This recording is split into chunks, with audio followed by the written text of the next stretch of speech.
Assalamualaikum warahmatullahi wabarakatuh. Selamat pagi, salam sejahtera untuk kita semua.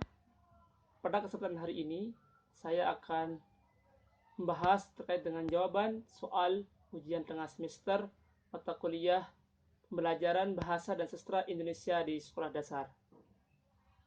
Sebelum kita masuk ke pembahasan jawaban soal ujian tengah semester, saya akan memperkenalkan diri terlebih dahulu. Nama saya Rahmat Hidayat, nomor induk mahasiswa S1N019264, kelas 5G, nomor urut 33. Selanjutnya kita akan masuk berkaitan dengan pembahasan jawaban soal ujian tengah semester mata kuliah pembelajaran bahasa dan sastra Indonesia di sekolah dasar. Soal pertama, yaitu berkaitan dengan konsep belajar dan pembelajaran bahasa Indonesia di sekolah dasar. Adapun bunyi pertanyaannya adalah, dalam belajar dan pembelajaran bahasa, terdapat 3 tipe belajar, yaitu A. Belajar bahasa, B. Belajar melalui bahasa, C. Belajar tentang bahasa. Jelaskan makna setiap tipe belajar bahasa tersebut sesuai materi yang telah Anda pelajari. Baik, di sini saya akan menjawab pertanyaan untuk nomor 1. Yang pertama itu berkaitan dengan tipe belajar bahasa. Yang pertama, A. Belajar bahasa. Maksud dari belajar bahasa yaitu seseorang mempelajari bahasa dengan tujuan untuk meningkatkan kemampuan berkomunikasi sesuai dengan bahasa yang digunakannya.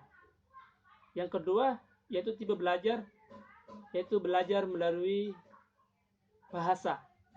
Maksud dari belajar melalui bahasa yaitu seorang dapat mengetahui berkaitan dengan pengetahuan, sikap, dan keterampilan, yaitu melalui bahasa.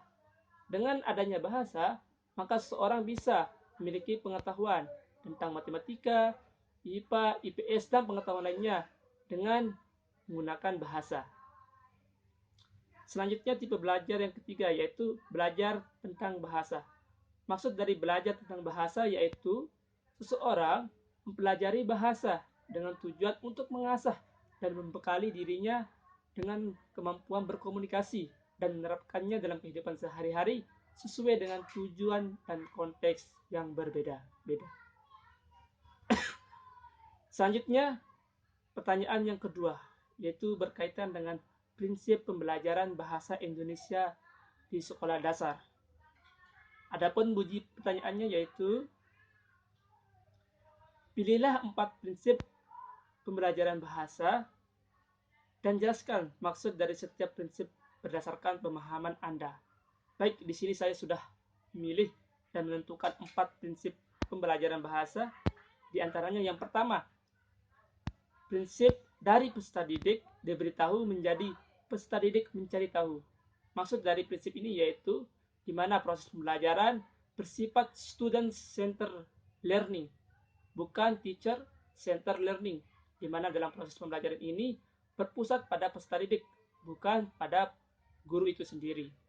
Di sini guru hanya berfungsi sebagai fasilitator, memfasilitasi materi-materi yang akan dipelajari oleh peserta didik. Sebagai contoh, berkaitan dengan materi tentang puisi. Di sini guru hanya memberikan muatan-muatan materi tentang puisi yang akan dipelajari dalam proses pembelajaran. Sebagai contoh, berkaitan dengan pengertian puisi, ciri-ciri puisi, dan contoh puisi. Kemudian nanti guru akan memberikan kepada peserta didik berkaitan dengan materi tersebut. Kemudian peserta didik yang akan mencari sendiri apa saja pembahasan berkaitan dengan pengertian, ciri-ciri, dan contoh puisi itu sendiri. Prinsip pembelajaran yang kedua yaitu dari guru sebagai satu-satunya sumber belajar menjadi belajar berbasis aneka sumber belajar. Maksud dari prinsip ini yaitu guru itu bukan merupakan satu-satunya sumber belajar dalam proses pembelajaran, tapi beraneka ragam sumber belajar yang bisa dimanfaatkan oleh peserta didik untuk memahami suatu materi atau yang digunakan oleh guru untuk memahami suatu materi pembelajaran. Sebagai contoh, video pembelajaran yang ada di YouTube bisa digunakan oleh guru dalam menyampaikan materi pembelajaran. Kemudian ada e-book atau electronic book ya atau elektronik buku yang berbasis online. Kemudian ada artikel-artikel yang dapat digunakan oleh guru, terutama artikel yang berkaitan dengan materi pembelajaran. Sehingga di sini dapat disimpulkan bahwa guru merupakan atau bukan satu-satunya sumber belajar bagi peserta didik dalam memahami suatu materi pembelajaran. Selanjutnya, prinsip pembelajaran yang ketiga yaitu pembelajaran yang menerapkan prinsip bahwa siapa saja adalah guru, siapa saja adalah peserta didik, dan di mana saja adalah kelas. Maksud dari prinsip ini yaitu siapa saja adalah guru. Maksudnya yaitu guru di sini tidak hanya guru yang ada di sekolah saja, tetapi di rumah yaitu orang tua bisa menjadi guru. Selain itu, teman juga bisa menjadi guru jika mereka memiliki pengetahuan yang lebih dari kita. Yang kedua, siapa saja adalah peserta didik. Maksudnya di sini adalah kita bisa menjadi peserta didik ketika guru kita itu yang ada di rumah adalah orang tua. Jika orang tua menjadi seorang guru, kita akan menjadi peserta didik di dalam rumah. Selain itu, teman kita juga menjadi peserta didik jika kita akan memberikan informasi atau pengetahuan berkaitan dengan materi-materi yang mereka belum pahami, sehingga teman kita bisa menjadi peserta didik juga. Selanjutnya yaitu di mana saja adalah kelas. Maksudnya di sini yaitu kelas tidak hanya berada di sekolah saja, tapi kelas bisa diadakan di dalam rumah maupun di lingkungan masyarakat. Sebagai contoh, ketika dalam keluarga kita, maka rumah itu akan menjadi kelas untuk pembelajaran, di mana orang tua itu menjadi seorang guru dan kita menjadi peserta didik. Begitu juga di lingkungan masyarakat. Jika terdapat orang yang atau seorang yang memiliki kemampuan yang lebih berkaitan dengan materi yang kita pelajari, mereka akan menjadi seorang guru, dan di masyarakatlah kita laksanakan suatu proses pembelajaran, dan di sanalah dapat kelas untuk pembelajaran. Selanjutnya, prinsip pembelajaran yang terakhir yaitu pembelajaran yang berlangsung di rumah, di sekolah, dan di masyarakat. Seperti pada prinsip sebelumnya bahwa di mana saja adalah kelas. Sehingga di sini menyatakan bahwa pembelajaran berlangsung di rumah, di sekolah, dan di masyarakat. Berarti proses pembelajaran itu tidak hanya dilakukan di sekolah saja, tapi di rumah maupun masyarakat juga bisa dilaksanakan proses pembelajaran. Di mana di rumah itu seorang gurunya adalah orang tua, dan di masyarakat yaitu orang-orang yang memiliki kemampuan berkaitan dengan materi yang akan dipelajari pada proses pembelajaran, sehingga mereka akan menjadi guru yang ada di masyarakat itu sendiri. Sehingga tidak ada kata bahwa pembelajaran itu hanya berlangsung di sekolah saja. Selanjutnya yaitu kita akan masuk ke soal UTS nomor 3 yang berkaitan dengan pendekatan, metode, dan strategi pembelajaran bahasa Indonesia di sekolah dasar.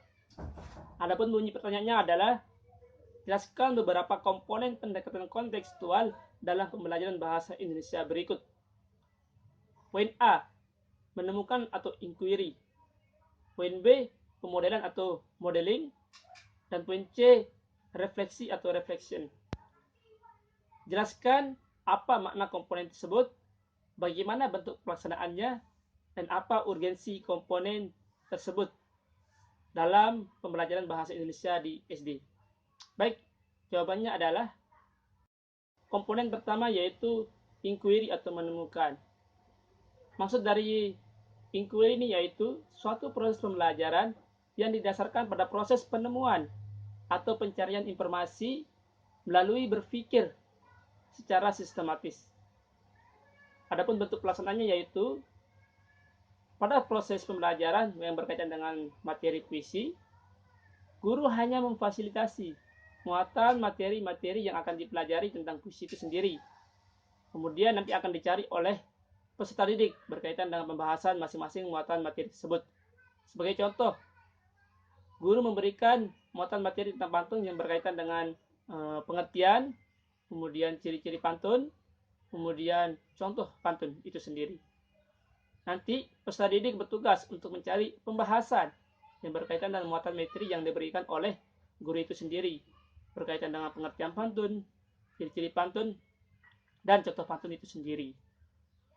Adapun urgensi dari komponen inquiry atau menemukan ini yaitu dapat melatih atau meningkatkan kemampuan berpikir peserta didik secara kritis dan sistematis, kemudian bisa meningkatkan kemampuan peserta didik dalam mengatasi masalahnya secara sendiri-sendiri atau mandiri. Komponen yang kedua yaitu berkaitan dengan pemodelan atau modeling. Maksud dari pemodelan ini yaitu di mana seorang guru berfungsi sebagai model atau memperagakan materi yang akan dipelajari atau dipraktekkan. Adapun bentuk contoh dari pemodelan ini yaitu dalam materi cara menyampaikan puisi dengan intonasi yang baik dan benar.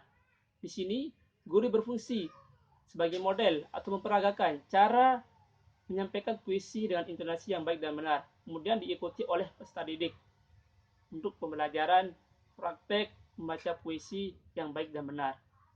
Adapun urgensi dari pemodelan atau modeling ini yaitu dapat meningkatkan kemampuan peserta didik dalam memahami prosedur dalam melakukan suatu kegiatan atau praktek. Selanjutnya yaitu komponen yang ketiga yang berkaitan dengan refleksi. Refleksi yaitu berkaitan dengan kemampuan berpikir tentang hal-hal yang sudah dipelajari selama kegiatan pembelajaran. Adapun bentuk pelaksanaannya yaitu bisa dilaksanakan pada saat akhir pembelajaran, di mana guru menanyakan kepada peserta didik berkaitan dengan bagaimana kesan-kesannya selama pembelajaran, kemudian kegiatan-kegiatan apa saja yang dilakukan selama pembelajaran, dan apa saja materi-materi yang dipelajari selama pembelajaran.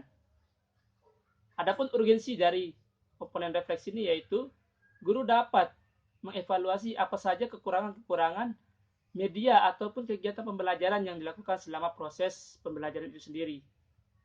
Selanjutnya, peserta didik bisa menyampaikan juga apa saja kritikan-kritikan atau saran-saran yang diberikan kepada guru berkaitan dengan apa saja kekurangan dalam proses pembelajaran itu sendiri.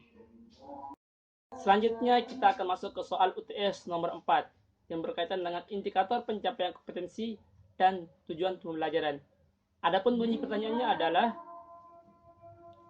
jawablah pertanyaan berikut guna memetakan pemahaman Anda terkait dengan indikator pencapaian kompetensi dan tujuan pembelajaran. Pertanyaan poin A. Dalam tabel kata kerja operasional, kelompok mana yang termasuk low order thinking skill dan high order thinking skill? Adapun jawabannya yaitu dalam kata kerja operasional yang termasuk low order thinking skill adalah yaitu berkaitan dengan kemampuan C1 yaitu mengingat, C2 yaitu memahami, dan C3 yaitu berkaitan dengan kemampuan menyerapkan.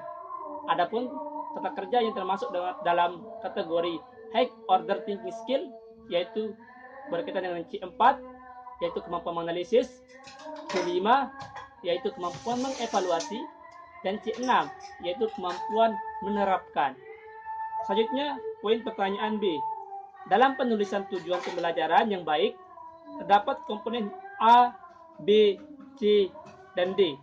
Jelaskan setiap komponen tersebut sesuai pemahaman Anda beserta contohnya. Baik, di sini saya akan menjelaskan berkaitan dengan komponen tujuan pembelajaran. Yang pertama yaitu A atau audience. Di sini berkaitan dengan warga sekolah atau peserta didik itu sendiri yang akan diarahkan untuk mencapai tujuan pembelajaran. Jadi, audiens di sini yaitu peserta didik atau siswa dalam proses pembelajaran. Yang kedua yaitu B atau behavior, yaitu berkaitan dengan tingkah laku warga sekolah atau peserta didik itu sendiri yang dinyatakan dengan kata kerja operasional. Contoh behavior yaitu menjelaskan ciri-ciri puisi atau bisa juga menganalisis ciri-ciri puisi. Selanjutnya yaitu C atau condition, berkaitan dengan suasana atau kondisi pada saat proses pembelajaran yang digunakan untuk mencapai tingkah laku atau behavior dalam proses pembelajaran. Contoh kondisi dalam proses pembelajaran yaitu dengan melalui kegiatan membaca, melalui kegiatan diskusi, ataupun melalui kegiatan presentasi kelompok. Selanjutnya yaitu D atau degree, yaitu berkaitan dengan tingkat keberhasilan atau standar dalam proses pembelajaran. Adapun contoh degree yaitu kata dengan tepat, dengan benar, dan dengan teliti. Begitulah penjelasan berkaitan dengan komponen tujuan pembelajaran yaitu audience, behavior, condition, dan degree. Berikut saya akan memberikan satu contoh tujuan pembelajaran yang memuat komponen A, B, C, dan D. Yaitu, melalui kegiatan membaca, siswa dapat menjelaskan ciri-ciri puisi dengan tepat. Di mana melalui kegiatan membaca itu merupakan condition atau kondisinya, siswanya itu audience, menjelaskan ciri-ciri puisi yaitu behavior, dan dengan tepat yaitu degree. Begitulah contoh tujuan pembelajaran yang memuat komponen A, B, C, dan D. Selanjutnya, poin pertanyaan terakhir yaitu poin C yang berbunyi, perhatikan beberapa tujuan pembelajaran berikut.